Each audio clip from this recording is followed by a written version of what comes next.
Welcome. Welcome. Hi, everyone. Hello, hello. Housewives of True Crime. We got Housewives. Margot. Margot's our housewife for the day. Yes, And she's been housewifing it up, by the way, what happened? because her kids are with their dad, and so you've been like living the life of luxury over there. I have, but I will say this. I have two dogs, so not for, and they're not like big dogs. They're like still puppies. They're almost one here in September, but man, I swear, it's like, I feel like I had more children. I was like, I don't understand. I got my three children are gone, and then my two fur babies are like constantly like on my rear because they're so used to being picked up by the kids. And Oh so not yeah, having any kids around, I'll sit at the dining room table to like eat my dinner or my lunch or whatever it is. And they're just like at me, like, just like pet me, pet me, pet me. And I'm like, oh, yeah. Yeah, and you even had to find daycare for them to come see me. So yes, we went to Florida and Margot came down for the or the day and night, which was so fun. that was But fun. I wanted to I just read this story about the shark attack in Florida Okay. recently on the Okay. 18th. Okay, so that was like yesterday. We're recording Hmm. early, a little early from when this comes out. And and I was like, where at? Where? Because I need to make sure it was not on the Gulf Coast. It was on the East Coast. So I don't know. Not by where we were. However, I did want to tell everybody about what we did see in the water. Yes, we definitely need to tell that story. Okay. So this is the funny part. That morning I had told Tabitha, I was like, oh, I'm leaving my house at 7. I want to be there by 9:30 in the morning. Y'all, I didn't leave my house till 9:30. Ended up getting there, right? No, closer to Yeah. 10. No, you like Eh, 10. Yeah. So I end up getting there and you're texting me from your iWatch and you're like, we're in the ocean and just put your stuff down and come in, right? So I did have my bathing suit on, but I was looking super cute. I didn't know we were going to go in the water right away. So I was like, okay. So as soon as I get there, I run in, I see her husband, I run into the water to be right by Tab, right? And the water was so nice. So Yes, there nice. was no waves. It was just perfectly still. We had the Yes. noodles, the pool noodles. We were like Yes. just floating in the water. And my son and his friends were just like with their goggles, like floating around. And Mm-hmm. then we see something really big in the water. Well, okay. Well, it was big, but it wasn't scary. Let's just say that it was Yes, no, it was because like your back we was towards it, right? And I kept pointing it out to you. I was like, what is that big shadow over there, right? yes, and we were like, oh, it's got to be seaweed And then I was because like, it come was pretty on, big and let's come round. this way. Let's come this way. Remember, I kept saying, I'm like, we're getting too close to the pier. Like I was being such a mom. I was like momming you and your kids. And I was like, come on. And then we just kept moving. And then what was it that eventually got us out? I know at one point I was like, all right, let's just like go and let the boys Because go it's see on the pier. at first it looked like it wasn't going anywhere. And then Hmm. we were like, I don't know, is it going somewhere? Could Yeah. that be an animal? And so then we were like, hey, boys, get out and go on the pier. There's like this little pier that jets out where we were. Hmm. It's not a long pier at all. It's like just a very short pier, but it was right kind of by the pier. And so we were like, boys, go check it out. And then we could tell that they were like, okay, it's an animal. Well, you So and I got out too because we were like, yeah, we got out. We we're were like, not like no, really feeling this. So we got no. out. And then that's when you said, oh my gosh, it's a manatee. Oh, yes, because all of a sudden it's freaking popped itself out of the water. Right when we were like looking at the boys, I see this thing pop itself out of the water. And I'm like, holy, I didn't even know it was a manatee at first. I was like, what the heck is that big monster thing Hmm. that it like had a flipper that came out in the head at the same time? And I was like, oh my God. It And was I'm like, it's a waving. It was like, manatee. Yeah. hey, It's like, hey, people. like the Norwal from the Elf. You know, have you ever seen Elf? The Norwal in the beginning of the Yes. movie. And like, Oh my bye, gosh. buddy. Oh my That's what it gosh. did. And then we ran And over there, then, right? You grabbed your phone. yes, I did. I grabbed my phone because I was like, I want pictures of this thing. Holy moly. And there was a And then, lady who was trying to swim by it, remember? And she just kept trying to yes. get closer and closer. And we're sitting on the pier, like watching this lady, and she's trying to get closer and closer. And then eventually it swam away. Yeah, it did swim away. And And then, then we were just laying out and two more come by, a mom and like a baby. Mm-hmm. So it was crazy. I've never seen something like that. And I'm glad it wasn't a shark. Yeah, but it was really close to shore. I mean, it was literally by where we were, and we were, we weren't even that deep in. No, we could touch. We weren't like, yeah. Yeah, and everyone's like, oh, manatees are like the cows of the ocean. I think that's what they say. And then everyone's like, oh, they don't bite. They're so kind. And I remember, Tab, I told you, I was like, if that thing would have swam up behind me, you would have had to drag me out of the water because I would have passed out. I would have just passed out. You guys, they're big. They're big Mm-hmm. animals. Yep. Yes, I would have also. I would have like, hell no. That is scary. Yeah, that was fun. Also, I want to tell you, I just picked up my kiddo from camp, and it was the first summer camp that I've ever done overnight, and it was a Christian church camp. Amazing. Amazing. He wants to go back. It was so good. So I was so nervous, and I suggest you putting your kids in church camp. So, okay. All right. There's so much to unpack here. I'm not sure that the listeners really want to get into it, but okay. So church camp, that's awesome. What part of it did he love the most? Just real quick. And then we could talk about, it got me thinking about something else that just happened. Okay. So all of it. He loved, like, the day that was structured was great. He even loved the Bible study. But they have just so many activities, and it's all centered around kindness on top of just being super fun.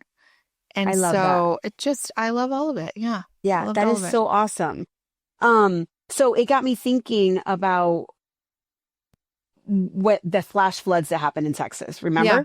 Mm-hmm. Of course we remember, but I was kind of like oblivious to exactly what was going on. But the one thing that kept coming up over and over again was Camp Mystic. Remember? And then you and I, when we were together, I was like, wait, what's going on? Like, what exactly happened? And then we actually like looked it up on the map and how close that camp was, at least the cabin that basically got swept away with all the kids and the counselors. And that is just, so it's just, you're in Texas, so I know you're probably feeling it more, like what's going on.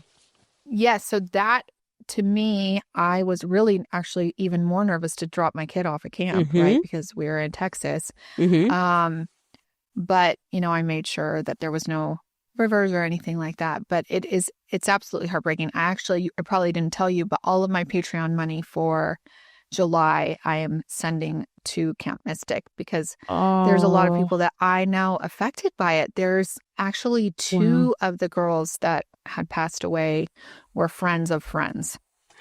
So, I mean, people that I know like had flown in for their funerals. So just so tragic. But, if you believe, and not to get super religious on this podcast at all, but just if you believe that things happen for a reason, you just have to imagine that it just was their time. And we talked about this with you going to Afghanistan. I know. I feel like we've been having these conversations, like I wouldn't even say spiritual conversations. It's just these conversations, and that's actually one of the things I'm a Christian. But one of the things I struggle with when I talk to my kids are, like, they say, because they know what I do, like, for a living, like true crime stories.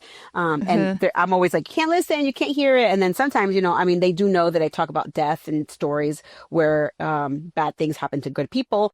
And one of the things that my oldest always asks, and I struggle with even as a Christian, is that she says, like, well, why do bad things happen to good people? And if God can do anything, why can't he save those people? And it's like one of those things where I struggle with that too. I'm like, I know. Yeah. But it's one of those things where it's kind of like, which is great that your son went to camp, and hopefully he learned more about that, right? He learned more about all of that. And so, and so good on you for sending all your Patreon money. Everyone go sign up for Patreon because that is so amazing to be able to help where you can, right? Yeah, because it hit my heart. Really a lot, because those kids were the same age as my kids, and they're going to camp, and these parents don't have their children anymore. So sad. All right. So today's case, we are actually, unfortunately, also talking about somebody that loses a college age child. Oh. So I'm just going to give you a forewarning because obviously Brian Koberger has been on our mind and radar. And let me tell you all that Margot just did a breakdown of the Koberger on the alternate. So if you have not listened to us yet on the alternate, go to the alternate podcast. And I also just did a whole thing on Crystal Rogers, and you guys might remember that case from before. So head over to the alternate. There's some really good kind of 1 or 2 part episodes as of recent. So go there because you'll hear the sentencing too. We're recording a little early, but it'll be out. Okay. So let me take you to today's episode. It is going all the way back to Salt Lake City, Utah. Okay. And ties to the University of Utah. And I don't know if you remember, but I just covered that Lauren McCluskey case back in May. And usually I talk about the cost of living, but I already did that in Salt Lake City. I was going to say, you just did a Salt Lake City case. Yeah. Okay. All right. Gotcha. Okay. Utah is like on my brain, which I absolutely, I love Salt Lake City and Park City and all that area. And so I don't know if I just keep coming back here, but. I've never been, but I want to go. My dream is like to go to Moab. Oh, you have to. That was the case on Monday that I did out of Moab. I mean, it is such a great area. It's so beautiful. You have to take your kids there. When your youngest is a little bit older, it's going to be amazing. Yes. Okay. So a lot of people live in Salt Lake area. A lot of celebs live there. You probably did not know. I did not. Well, do you know Post Malone? You know who that is? Yeah. He lives there. He reportedly moved there to escape the rat race of Southern California. Okay. Which he also is from the Dallas area. So he went from Dallas to SoCal, became super famous. Now, I guess, has a house in Utah. Nice. Also, there's a lot of influencers in Utah. Totally. I mean, a lot of the influence. Wait, hold on. I'm about to say something and I do not mean any offense, but a lot of the influencers that have a whole ton of kids, they have like these giant mansions in Utah. Yeah. And they're beautiful. I'm like, shoot, let me go have a bunch of kids and live in Utah in this beautiful mansion. Yeah, but it's really and then nice. you have to be Mormon. So yes, exactly. Yeah. There are some also Mormon influencers. I just think like that, I don't know. It's a thing. It's a thing for sure. And they're real cute and they have real cute clothes and they have the big following. Yes. So anyways, I'm going to also talk about another Mormon actually out of Utah. So let's talk about what happened in mid-June 2019. Now, I did talk about this case way back then, but it was before anyone was sentenced. And it was right around the same time that this podcast started. So I think I started it in April. This case happened in June. And so it's always really stuck with me. And so I thought, let's revisit this and actually see what exactly happened. So 23-year-old Mackenzie Lueck, she was a Disco Biscuit college student who went to the University of Utah. Her home was in Southern California, and she often went back and forth like many college kids do. Kenzie, as she went by to everyone that knew her, grew up in El Segundo, California. Are you familiar with El Segundo? I feel like I've been by it, but I've never been to El Segundo. Okay.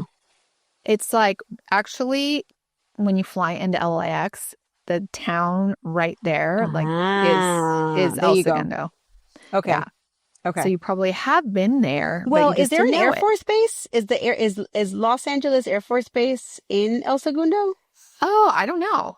Okay, because I've been to LA Air Force Base, and it could be. Don't quote me on that, but it might be close to that. So that's where I would have seen it when I went to go stay there. Yeah. Okay. She also was a member of the Church of Christ of Latter-day Saints. What is it called? Church of Jesus Christ of Latter-day Saints. That's a big word. LDS? And I think LDS? Yeah. Yeah. And they also shorten that to just Mormon. Mm-hmm. She was studying kinesiology, and she did register for a church in Salt Lake. It was called The Ward, but she wasn't actively attending any services at the time. It's called the what? The ward or the war? Yeah, it's just called The Ward.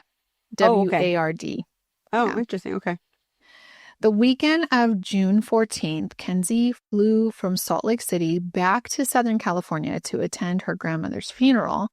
And then she flew back from Utah from LAX to Utah on June 16th, 2019. She arrived really late night. She took, like the last flight out. She landed at about 2:00 in the morning, and she texted her mom when she landed and said, she made it. So this would be now June 17th. Okay. That would be the last time anyone heard from Kenzie. 3 days after, yeah, and you think when you say you land, you're good, right? So her mom didn't even think about it. Didn't even think okay, text me when you actually make it into your apartment or anything like that. She just was like, okay, great. 3 days later, she, her dad, her parents, they hadn't heard from her. And so her dad called the Salt Lake City Police Department and asked them to do a welfare check. So hold on a second. Did she, how old was she? Was she a freshman? What year was she? I think she was a junior. So she didn't have any roommates that her parents could have called. I'm just out of curiosity. So I don't know if they ever reached out to, I kind of think that they reached out to a friend or two that said that they didn't We see haven't her. heard from her. Okay. But also it was at near the end of school, right? It was finals week. And so I think that her not coming back or not being seen wasn't really a super red flag to anybody. Also, yes. she had gone home for her grandma's funeral. So her friends probably were not even thinking oh shoot, where is she? Yeah. Okay. So, and you said June, so she would have been taking, these would have been summer classes, not regular semester classes, not spring semester. It must have been. I'm thinking that too. Because doesn't it end in May? It ends in May. Yeah. So when police arrived at her townhome, they saw that Kenzie's car was in the driveway, but there was no sign of her in the house. So they went and talked to some college professors and friends to see if they'd heard from her. No one had. And she actually missed a final exam. And she hadn't been seen since she left LA. Wow. So it was completely out of character also for her to not communicate with her family. They normally just texted daily, even if it was just a meme or some silly message back and forth, So Salt Lake City police pulled surveillance footage from the airport, and they found lots of footage of Kenzie that night she flew back. They saw her getting into the airport, walking through the airport, and then getting into a car outside a baggage claim by a Lyft driver. Now, the trip history showed that she was dropped off at 3 a.m. at Hatch Park in North Salt Lake City. So the hell? Yeah, what the hell? Odd, not at her house, and it's freaking 3:00 in the morning. So detectives then learned through some cell phone records that when Kenzie was dropped off, her phone was also powered off. So they contact the Lyft driver, and he was actually cleared of any suspicion, which I was like, oh, for sure, it's that guy, Yeah. Because his software showed, it shows where exactly they go. And it showed that he left Hatch Park right after he dropped Kenzie off. And then he immediately picked up his next rider, plus his car captured on surveillance video, leaving that park, tracked all of his movements that night as he drove, multiple fares, which gave him an airtight alibi. I'm just curious. If we probably will find out, but how long did it take him to go from the airport to where that park was? And was it kind of a straight shot, 5 minutes and then drop off? Nothing nefarious could have happened in that nefariousness can happen anytime, right? In 2 seconds. But I'm just curious about that. Anyway, Right. probably not No, I relevant don't for right think now. so. Okay. Yeah, I don't think so. So he wasn't a suspect at all. The Lyft Mm, driver, his name is Canada, like the country, which is kind of okay. funny. Was questioned, and he says he actually does remember this ride because he thought Hatch Park was a kind of odd place to drop somebody off, especially like a young girl at 3 Yeah. o'clock in the morning. So he said dropping off a young college student in the middle of the night with her luggage made this ride stand out to him. So he was like, yeah, I remember her. He told detectives that he didn't like think much of it because she had met up with somebody there and he wasn't Mm. particularly worried about leaving her alone. He said when Kenzie got out of his car, she greeted someone waiting for her in another car at the park. And Canada heard them saying something like, oh, hi, how was your trip? But he couldn't tell if the person in the car was a man or a woman. He just kind of like overheard a conversation. So police, of course, checked on whoever Kenzie had been texting that night, and her last text was sent at 2:58, right before Lyft dropped her off, and she texted a phone number with a 206 area code, which also isn't weird itself, but when they ran this If number you tell me that through, she's seeing a married man, I'm going to have a fit. But anyway, go ahead. yeah, I don't know. because of what we just learned on the Jumbotron. The jumbo jump. Okay, girl, I have all these, and I'm actually Uh, reading a book. But let's continue because now I want to know no. who was she texting at 2:58 a.m. Well, we don't know because that number came back as a A burner phone. burner Mhm. phone. Damn it. Okay. Another thing to note was Canada told Dateline that he actually almost turned off that ride app right like for the night. But another like ride popped up like right away. Or this guy actually could be like freaking sitting in the prison, right? Like Mm-hmm. if Mm-hmm. he did not pick up another ride that night, I think that we all would think that this Well, is I'm the still guy that did it. suspicious. I don't know the full story, but I I'm still know. suspicious of him. I don't care what you say until you tell me who did it or what happened to her. I mean, Yes. but yes, you are right. Like, I feel like some Yeah. people are lucky that they have an alibi or else they would be like prime suspect number one. Yeah. Yeah. Okay. Um, the other thing to note is because Canada told the police that it seemed like Kenzie knew the person that she met at the park, that their ability to obtain probable cause search warrant to gather information from like more information from the cell phone company and social media didn't happen, which is kind of Oh, yeah, but crazy. if she's missing, okay, so hold on a second. I guess they would need probable cause that a crime was committed, but if she's missing, she could have been missing after. Okay, so many thoughts in my brain right now. Okay. So I don't know if they just wait a couple days or what they do about that, but Mhm. as Kenzie remained missing, you can imagine how concerned her friends and family were because they're probably like, no, she's actually missing. I don't care who the hell she got in the car with. Like, we don't know them. No one knows them. Like, sounds like she knew them, but we don't know them. As time went by with no sign of Kenzie, the news actually kept her story in the headlines because she's, a blonde-haired, blue-eyed, white, pretty girl that the news loves to like blast all over. So we all knew that this girl was missing.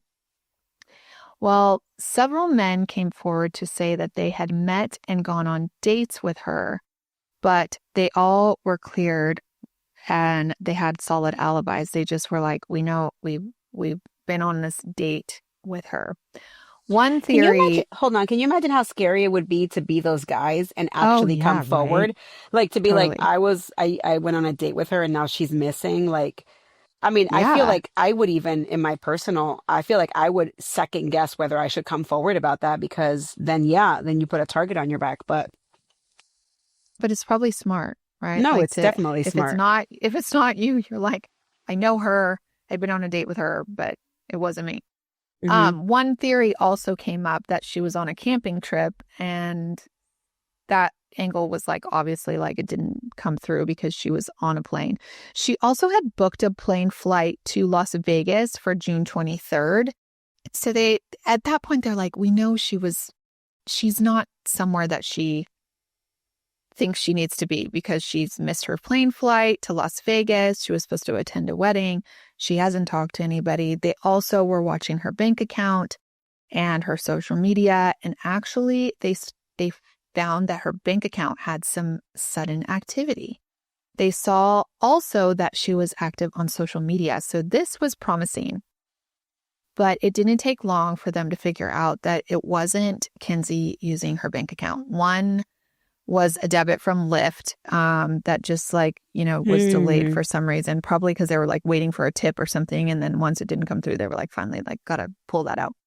And then the other transaction was an automatic deposit of $300. So this sudden movement was a big bummer. The other thing was her social media. You know how that was active? Well, her own friend had her like account and access to it. And so she was actually just trying to log on to see if she could do any like investigation, which I would do also. Like if you went missing and I had access to your stuff, I would be like, let me look through this to see if like I could find anybody that was suspicious that I don't think you would know, you know? Hmm. Heck yeah. And you know Yeah. what? Most people don't know this, but if you go on your Apple phone, I'm not sure about any other phone, but Apple, you can actually, there's like a part in there where you can give someone permission to access your entire Apple account in the event that they need to.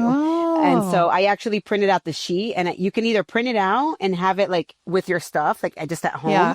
or you can print it out and or email it to the person so that they have that. And then if something ever happened to you, all they would need to do is like scan that barcode and they could access your entire contents of your phone. So I have that for one of my friends, like, in my if you go missing Yeah. file. Yeah. And I think it's really important to have, because even if you're like, let's say for you, for example, your husband, let's say even if he has your access to your account, he might not be able to get on the phone and call Apple and say, hey, I need this. You know what I mean? Yeah. I'm going to do So that. Okay. just Yeah. FYI. I'm going to make him do it too. Yeah. Him more than me. I'm like, I need to like access to our bank account. I need a lot of things I'm like, do not have a heart attack on me, dude, because we are totally screwed if you do. Um, okay. So a break in the case came when a former Salt Lake City police officer turned private investigator named Rob Joseph came to the Salt Lake City police offering some information that he felt was relevant to the investigation. He had actually met Kenzie about 3 weeks before, and they had a conversation. And Mm. he was like, I need to pass along this conversation. Rob had been hanging out with a friend at a bar when Kenzie sat down next to him, and they just started chit-chatting. They didn't know each other. And he said they spoke for about an hour. They didn't exchange numbers or anything, but Rob told Dateline that in his line of work, because he's a PI, people tend to just dump their deepest, darkest secrets on him, which I think like hairdressers that happens to. Mm-hmm. I also find that people like to tell me stuff. Like when I talk to people, people feel comfortable telling me their whole life story. Mm-hmm. Um, and maybe it's just because I'm a good listener. I Yeah, don't know, that could you be. know? That could be. Yeah. So anyways, he said that Kenzie was no different than everybody else that sits down and tells their deepest, darkest secrets. And he said she, said, oh yeah, I'm on dating sites, which Mm-hmm. who isn't these days, right? But Me. then But okay. I'm I am not. actually not either, but I Well, mean, you are married, you, okay? If you were yeah. on a dating website, we would have to have some words, but okay. Listen, there are some dating sites for married people. I am not on one of Oh them, my gosh. Okay. Okay. Sorry. Yes, but yes. Okay. there are, and this particular dating site we're going to talk about possibly could be for married people. I'm not sure. Oh, okay. Okay, so she said she was not just on dating sites like the regular, Plenty of Fish. She was on what are often called sugar daddy sites. Specifically one called Seeking Arrangement. Now, today this site is just called Seeking, and it rebranded itself as a luxury dating platform, not just like a sugar relationship site. Well, can you tell Now, the listeners what a sugar dating yes, I'm relationship is? going to. Okay. I'm going to. But let me tell you, according to this site, they have 52 million subscribers, and they are still fostering those kind of arrangements. And so let me talk about a sugar relationship. According to Carlson Attorney's website, sugar dating is a transactional dating practice typically characterized by an older, wealthier person and a younger person in a financial assistance, mutually beneficial relationship. So sometimes they're called sugar babies, and they are often college-age women. Although, listen, I So I'm know too old. I'm somebody too old. I'm too old to be in a sugar. sugar baby. I'm 41 now. So am I too Okay, old? so Might be too old. maybe we can get you like an 85-year-old, and you would That still be sounds so, considered a oh sugar my baby. God. That does. Yeah, it would be. That's like insane. Okay, good. Okay. So many of these sugar babies, and I'm telling you, I knew one in my 20s that Hmm. she was on these sites, the same situation, Hmm. and, she had a lot of handbags. Let's just say that. Okay. So, anyways, they go to these relationships, they help pay for their schooling and their expenses, and the site also warns that sugar dating can involve scenarios of harassment, sexual assault, and manipulation of financial arrangements to coerce unwanted sexual actions, also known as rape. So, what does this remind you of? A case that we just did. Diddy, P. Diddy. Yes, doesn't Yeah. it? Hmm. It totally is. It's the same Hmm. thing. It's like, I'll give you this money and you do Yeah. this sex Yeah. act. Yeah. Yeah. Even if you don't want it. And then you're coerced into this relationship that is paying for your, living, Hmm. and you're doing things that you don't want to do. So anyways, back to Rob Joseph. So he took it upon himself to go to the Seeking Arrangements website and search for Kenzie's profile. And After within an she went hour, missing? yeah. All right. So within an hour, he found her. He took a screenshot and forwarded it to the detectives at Salt Lake City Police Department. With the new information about Kenzie, detectives were able to find out that the plane ticket to Vegas she didn't go on was Hmm. paid for by a man that she met on Seeking Arrangements. And also that $300 deposit into her account was put in there by another man on Seeking Arrangements. So they had enough now evidence to request a probable cause search, to see what was going on. Because obviously, like, maybe this man that she met at the park wasn't actually somebody that she knew. Hmm. Hmm. They started with her phone records and learned that this burner phone with the 206 area code had been texting Kenzie back and forth until 3 a.m. And then her phone right at 3 a.m. was powered down the night that she disappeared. She was also texting through this app called Text Me. The app provides users with a temporary number that hides your own phone number. So the phone she had been messaging with had, this 206 number assigned to it by also Text Me. So, I mean, I Where are the like that. 206? Yeah, where's that area code from? I don't know. I didn't look that up. So detectives were able to trace the phone back to a Wi-Fi router, even though they weren't able to find out whose number this burner phone came from.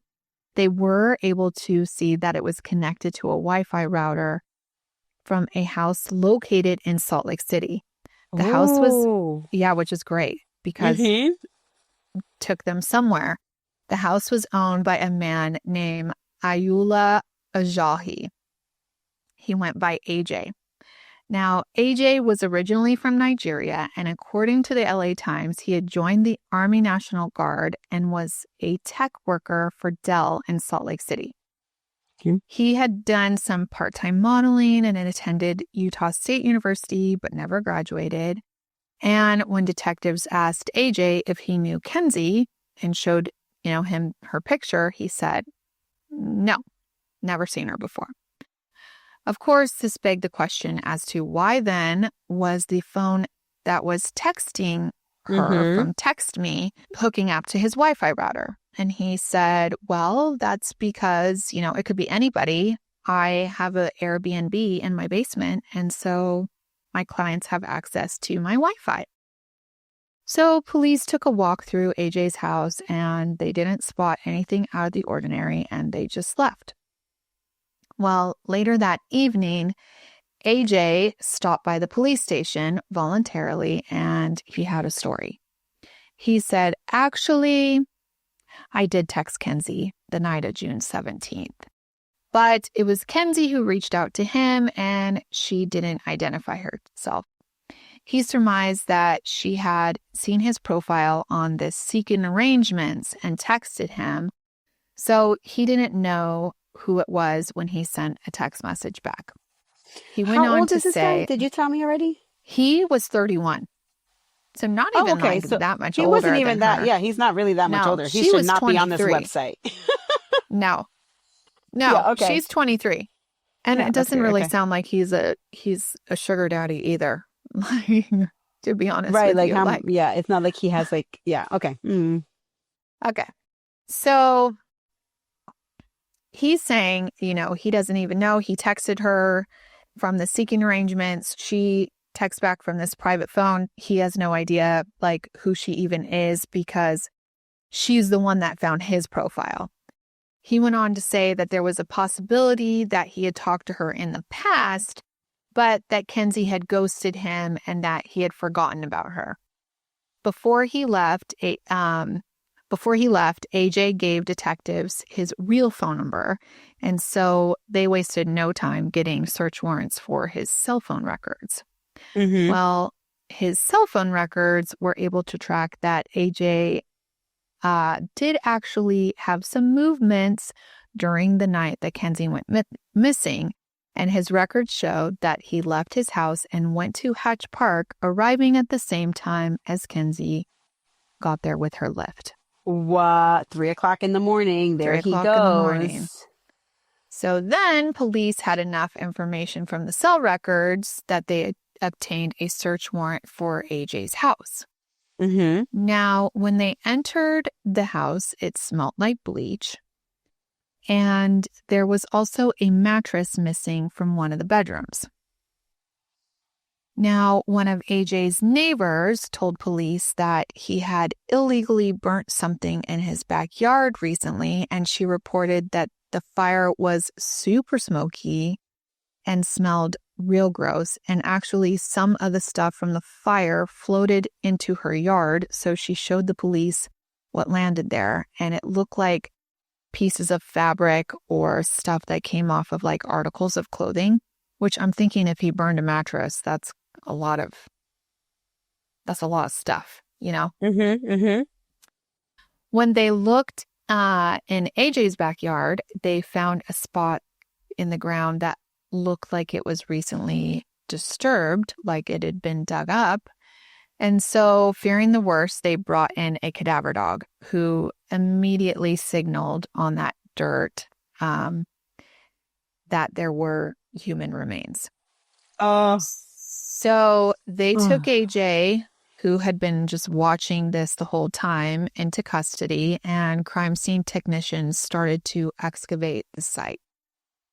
Well, in the site, they located more pieces of burned clothing, jewelry, and something appeared that like was a burned backpack or purse, probably her luggage, Her luggage. I was going to say her baggage. Yeah. Yeah.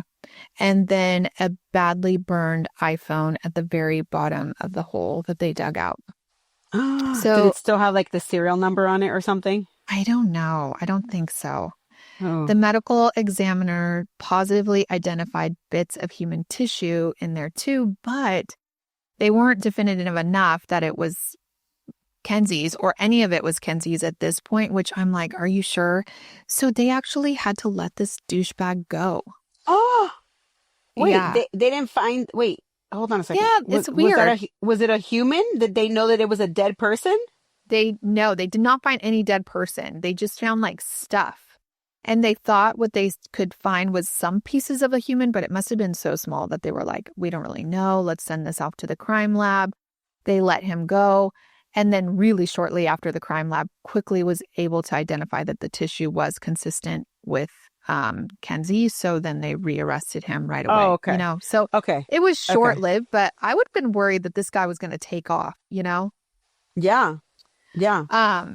So at this point, AJ was charged with aggravated murder in the homicide of Mackenzie Lueck, and police used his phone records to see where he had been, and they were able to see that on the day after he voluntarily went to the police station, he had driven north from Salt Lake City to a city called Logan, the city of Logan, Utah, which is about 2 hours north of the city.